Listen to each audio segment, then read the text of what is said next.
ఎందుకు ఈ మాట చెప్తా ఉన్నా అంటే ప్రేమ నాకు కూడా ఉంది. నాకు తండ్రి కావచ్చు, అది వేరే విషయం.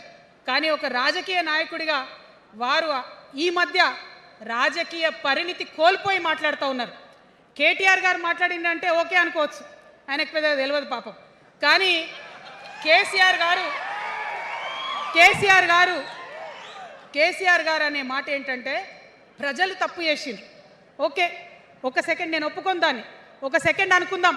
ప్రజలు తప్పు చేస్తే నేను ఒక తల్లిగా అడుగుతున్నా, నేను నా కొడుక్కో మాట చెప్తా, వాడు వినలేదనుకో, కింద పడ్డాడు అనుకో, ఇడిచిపెడతానా?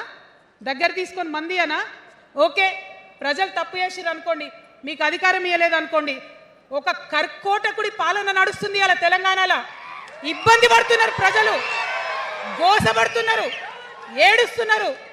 ఇండ్లు అన్నీ ఉండి ఇండ్లు గూలగొడుతుంటే, అర్ధరాత్రి ఇంటి మీదకి వచ్చి ఇండ్లు గూలగొడుతుంటే ఆదుకోవాల్సిన అమ్మలాంటి మన పాత కేసీఆర్ ఏడి?